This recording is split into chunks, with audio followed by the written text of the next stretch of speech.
ce qui est intéressant dans le travail, de la façon dont les choses ont bougé en l'espace de 6-7 ans. Et je trouve que le travail de Nathalie s'est complexifié.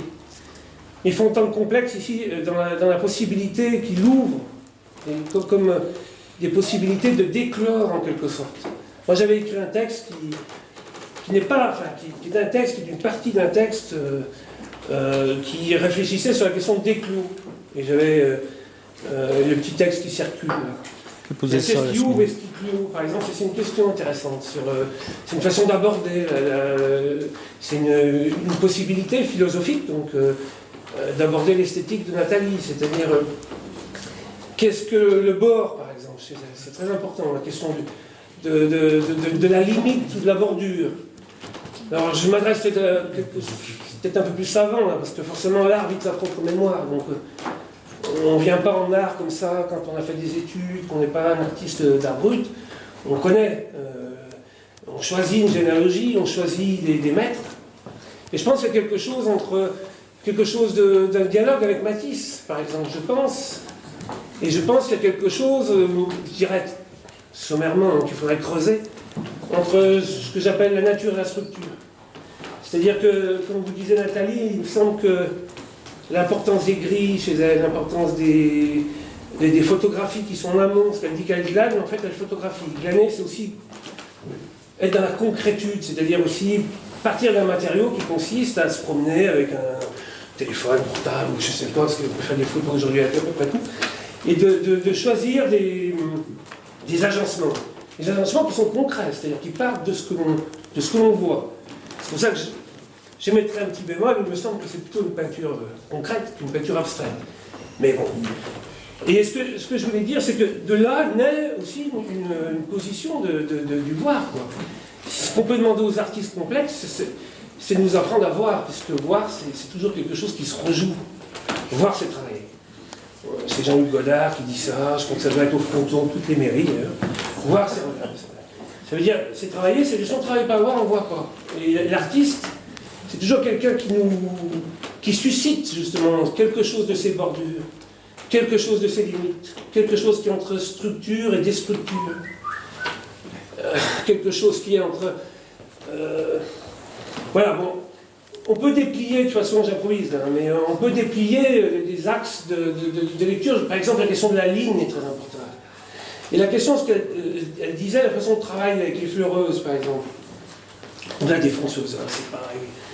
Parce qu'il y a de la délicatesse et de la délicatesse aussi dans son travail, je pense. Même si on voit en premier lieu le délicat. Je pense qu'il y a des choses qui sont violentes, mais qui ne sont pas violentes de manière immédiate. C'est-à-dire on voit le geste, on sent la pression sur la matière, notamment dans ces bois. Et on voit aussi se jouer là, des vibrations qui ne sont pas sous le contrôle de l'artiste. Parce que le bois, c'est une matière qui est vivante. Et là, on peut engager aussi toute une réflexion sur son travail, sur la question du temps. Regardez les bois, ça dit quelque chose. Ça dit, c'est des rainures, c'est des... etc., etc. Donc je vais m'arrêter là, mais vous voyez, c'est un travail en devenir.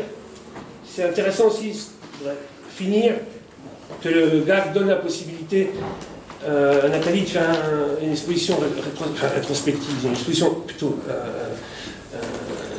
individuelle.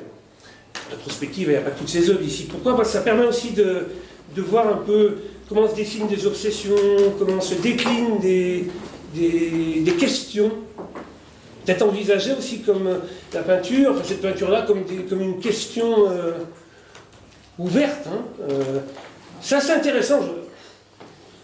Tu avais dit que j'étais bas. C'est intéressant sur la question du déclos.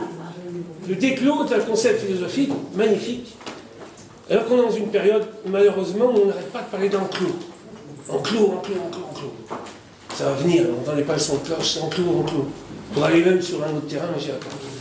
Donc là, ça déclos, ça déporte tout le temps. Et je pense que les boulots, les travaux les plus réussis, pour moi en tout cas, c'est ceux où il y a quelque chose d'une déclosion et d'une temporalité, d'un jeu entre structure et nature. Donc voilà. quelques lignes. Je pense que je suis peut-être amené à faire une conférence ici où j'aimerais commencer, c'est pour vous dire, puis j'arrêterai là vraiment, sur la fameuse toile de Ingres qui est connue de tous, qui est au Louvre, hein, qui est la fameuse Odalisque, où Ingres a été critiqué à l'époque parce que les critiques disaient mais elle a une vertèbre de trop. Vous savez, c'est cette Odalisque qui est effectivement démesurément contre nature. Ce que les mauvais critiques n'avaient pas vu à l'époque, c'est que Ingres, là, tout d'un coup, disait quelque chose de fondamental, c'est comme une césure, si vous voulez. Il disait que le trait, la dynamique d'un trait avait son autonomie. Et qu'elle n'était pas assujettie au sujet, fût-il un sujet aussi beau qu'une odalisque langoureuse sur son lit. C'est-à-dire que volontairement, Ingres laissait la possibilité en quelque sorte au trait de s'exprimer et d'être autonome. Et là, je pense qu'il y a un grand travail sur l'autonomie du trait.